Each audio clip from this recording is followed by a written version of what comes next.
पण बदलण्यासाठी आपल्याला पण वाटलं पाहिजे ना, की माझा स्वभाव असा आहे आणि तो हानिकारक आहे. तो काही चांगला नाहीये. म्हणजे स्वतःसाठी पण आणि इतरांसाठी सुद्धा, नाही का? त्यामुळे तो बदल आपण आपल्याला आपलाच करायचा असतो नाही का? आपल्या सवयींमधला बदल किंवा जे आपण म्हणतोय आता तुम्ही मगाशी म्हणालात, की आता हे जीवनशैलीच सगळ्यांची बदललेली आहे. म्हणजे आपण काय खातो, काय पितो. तर आपण काय खातो, ज्याला आपण डाएट म्हणतो, तर त्याचा ब्लड प्रेशरवर एक चांगला परिणाम होऊ शकतो का? किंवा उलट्या पद्धतीने विचारायचं तर ब्लड प्रेशर वाढलं असेल, तर आपण काय खाल्लं प्यायलं पाहिजे म्हणजे ब्लड प्रेशर कमी होईल? खूप मोठा भाग आहे तो हा. 5 महत्त्वाचे कॉम्पोनंट्स आहेत, की ज्याच्यामुळे ब्लड प्रेशर कमी करायला मदत होईल. म्हणजे ज्यांच्याकडे लक्ष न दिल्यामुळे ब्लड प्रेशर वाढतं अशा 5 गोष्टी आहेत. त्याच्यामध्ये डाएट हा एक मोठा भाग आहे. आपण स्लीपवरती बोललो. त्याच्यानंतर हायड्रेशन हा महत्त्वाचा भाग आहे.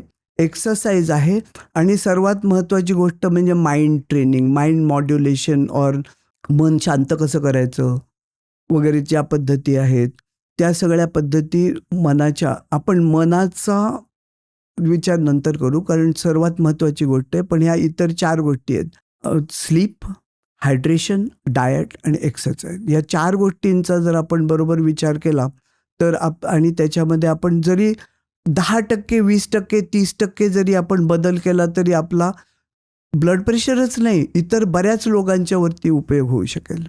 मग कोणत्या प्रकारचं डाएट घ्यावं? कारण मी एक स्टडी वाचलेला, की ते एक डॅश डाएट म्हणून आहे, की ज्याच्यामुळे ब्लड प्रेशर बऱ्यापैकी म्हणजे 10 ते 12 मिलीमीटर्सनी कमी होतं. तर तुम्ही कोणत्या प्रकारचं डाएट पेशंटना सांगता? हां. तर डाएटमध्ये आपण काय खावं, किती वेळा खावं, कधी खावं, हे 3 भाग आहेत. तर ह्याच्यामध्ये काय खावं ह्याच्यापेक्षा किती वेळा खावं हे फार महत्त्वाचं आहे. म्हणजे आपल्याला भूक लागल्याशिवाय आपण खाता कामा नये. आणखीन ती अशा वेळी भूक लागली पाहिजे की आपल्याला जनरली रोज त्याच वेळेला भूक लागली पाहिजे. म्हणजे प्रिव्हियस टाईमला तुम्ही जास्ती खाल्लेलं असलं नाही पाहिजे. आणखीन त्याची सवय झाली पाहिजे आपल्याला. त्यामुळे एक पर्टिक्युलर रिदम निर्माण झाला पाहिजे, की कारण बॉडी एका रिदमनी काम करत असते. त्याला आपण सिरकार्डियन रिदम म्हणतो, की आपण इतक्या वेळा आपण उठतो, ते सूर्याप्रमाणे चालतात गोष्टी, हॉर्मोन्स त्याच्याप्रमाणे सिक्रीट होतात. त्यानंतर जे आपण सवयी लावतो, की मी 11 वाजता जेवतो दुपारी किंवा सकाळी मी ब्रेकफास्ट घेतो इतक्या वेळा हे करतो. तर त्याच्यामध्ये आपण दिवसातून डॉक्टर दीक्षितांनी खूप चांगलं काम केलेलं आहे, की लोकांना अवेअर केलेलं आहे, की 2दाच फक्त खा. आणखीन आपल्या भुकेच्या 2 वेळा निवडा आणि त्यावेळेला खा. आणखीन हे फार महत्त्वाचं त्यांनी एक संदेश सगळ्या लोकांना दिलेला आहे. आणखीन तर माझ्या मते तो फार उत्तम संदेश आहे. आणखीन ते जर करायचं असेल तुम्हाला तर तुम्ही सकाळी उठल्याबरोबर खायला सुरुवात करणं हे योग्य नाही, कारण मला वाटतं त्यावेळेला जरी भूक लागली तुम्हाला तरी 2 तास भुकेला ताणायला पाहिजे. म्हणजे unless you know you stretch it a little bit, you won't get habituated to it. त्यामुळे मी नॉर्मली 11च्या आत मी खात नाही काही आणि संध्याकाळी 5च्या आत मी खात नाही काही. त्यामुळे मी 2दाच खात असल्यामुळे मी 11 नंतर मला असं नाही होत की बाबा 11ला म्हणजे लगेच खायलाच पाहिजे. 1:30 वाजला 2 वाजले तरी काही फरक पडत नाही. ज्या वेळेला मला 11 नंतर जेवायला मिळेल तेव्हा मी जेवतो. संध्याकाळी 5 नंतर मी जेवतो. जर उशिरा जेवण झालेलं असेल तर मी संध्याकाळी उशिरा जेवू शकतो. पण म्हणजे साधारण ते 16/8 म्हणतात, 16 तासाची गॅप आणि 8 तासाची गॅप ही फार उत्तम आहे. म्हणजे ती फार महत्त्वाची आहे, कारण 2 जेवणांमधलं अंतर, शेवटचं जेवण आणि पहिलं जेवण ह्याच्यातलं म्हणजे माझ्या मते 12-12 तासाचं तुम्ही 2 जेवणं करण्यापेक्षा एक लॉंगर आणि एक शॉर्टर पिरियड ऑफ टाईम ठेवला तर योग्य आहे जास्ती. असं म्हणजे आहार कधी घ्यावा तर तुम्ही जास्तीत जास्त फास्टिंग करायला हवं. फास्टिंगची सवय व्हायला पाहिजे. पण त्याचबरोबर काय खाल्लं पाहिजे? कारण हल्ली आपण बरंच फास्ट फूड खातो, पिझ्झा, बर्गर्स, कोल्ड ड्रिंक्स. त्या विंडोमध्ये, इटिंग विंडोमध्ये असं खाऊन उपयोगाचं नाही का? किंवा हल्ली सांगितलं जातं की मीठ कमी खा. हा सल्ला बरोबर आहे का? अगदी बरोबर आहे. मीठ कमी खा फारच उत्तम सल्ला आहे. आणखीन याचं कारण ह्याची कारणं अशी आहेत. एक नंबर 1, हे मीठ परमेश्वरांनी बनवलेलं नाही आहे, माणसाने बनवलं. परमेश्वरांनी समुद्र बनवला, पाणी बनवलं, पिण्याचं पाणी बनवलं, पण ते समुद्राचं पाणी आत येऊन घेऊन ते आटवून त्याच्यानंतर त्याचं मीठ काढून ते सगळीकडे जगात पुरवून घालून घालून खाणं हे आपल्या जिभेचे चोचले आहेत. तर ते बेसिकली मीठ हे खाणं, एक्स्ट्रा घालून मीठ खाणं हे नेसेसरी नाहीच आहे.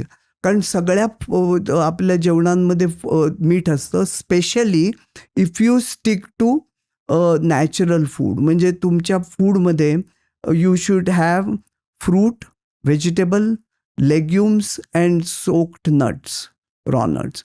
या 4 गोष्टींमध्ये जर हे फार महत्त्वाचे आहेत. ह्या 4 गोष्टींमध्ये तुम्ही जर 70% तुमचं जेवण केलं आणि उरलेल्या 30% if you just eat whole grain. जे ग्रेन आपण म्हणतो ते ग्रास सीड्स असतात.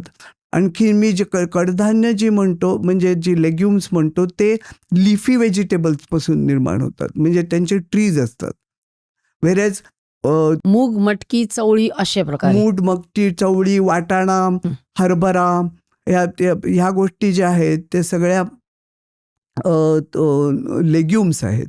आणि त्या लेग्युम्समध्ये आणखीन ज्वारी, बाजरी, व्हीट, आणखीन राईस, ह्याच्यामध्ये म्हणजे तांदूळ, आणखीन गहू, ह्याच्यामध्ये फरक आहे. हे सगळे ग्रास सीड्स आहेत.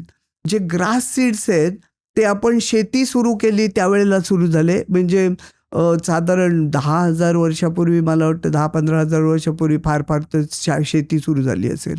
आपली जी बायोकेमिस्ट्री आहे ती सगळी we have been inheriting it since billion years. तर आपण जो बदल केला त्याच्यामध्ये व्हीट लावणं आणि भरपूर येतं पीक त्याचं, ते फीड केलं तर त्याच्यामुळे खूप लोकांना इझिली फीड करू शकतो. मग बाकी गोष्टींची जरूर नाही पडत कमी. तर आता ह्याचं प्रमाण फार वाढलेलं आहे की भाज्यांचं खाण्याचं प्रमाण कमी, फळं खाण्याचं प्रमाण कमी, लेग्युम्स म्हणजे उसळ फक्त आठवड्यातून 1-2दा करतात लोक. आणखीन nuts they are expensive, but small amount of nuts are very important. खूप महत्त्वाचे आहेत आपल्या ह्याच्यामध्ये इन्क्लूड करणं. त्याच्यामध्ये पीनट्स, वॉलनट्स म्हणजे आपले शेंगदाणा, अक्रोड, आणखीन बदाम, हे 3 महत्त्वाच्या गोष्टी आहेत. पण ते रॉ खायला पाहिजेत. कारण जर तुम्ही ते रोस्ट केले, त्याचं जे खाल्ल्यानंतर त्याचं बघा पीठ होईल. फायबर पाहिजे मेन म्हणजे आपल्याकडे. ज्या वेळेला आपण कुकिंग करतो त्यावेळेला डायजेशनची प्रोसेस आपण आउटसाईडला करत असतो. म्हणजे इवन जेव्हा आपण पीठ करतो कुठल्याही गोष्टीचं, त्यावेळेला जे दाताचं काम असतं ते तुम्ही चक्कीमध्ये करता. पूर्वीच्या काळी कसं आपण जात्यावरती ते दळत होते, त्यामुळे जाड पीठ निघत होतं. त्यानंतर लाकडावरती ते त्याच्यात म्हणजे बिरबल की खिचडी होत होती तेव्हा त्याची. त्यामुळे त्याच्यावरती केलेली जी जाड पिठाची भाकरी, आणखीन आत्ता मिलमधून बारीक ज्वारीचं पीठ करून आणलेली गॅसवरती केलेली जी भाकरी असते, त्याच्यामध्ये जमीन आसमानाचा फरक आहे त्याच्या ग्लायसेमिक इंडेक्समध्ये. आणखीन ग्लायसेमिक लोड म्हणजे काय की किती ग्रॅम तुम्ही ते खाता. ग्लायसेमिक इंडेक्स, हाय ग्लायसेमिक इंडेक्सचं फूड तुम्ही जर खूप प्रमाणात खाल्लं तर त्याचं लोड वाढतं. तर ग्लायसेमिक लोड फार महत्त्वाचं आहे. ही क्लिप शेवटपर्यंत बघितल्याबद्दल खूप खूप धन्यवाद. संपूर्ण एपिसोड बघण्यासाठी खाली दिलेल्या लिंकवर क्लिक करा आणि सर्व काही चॅनलला सबस्क्राईब करायला विसरू नका.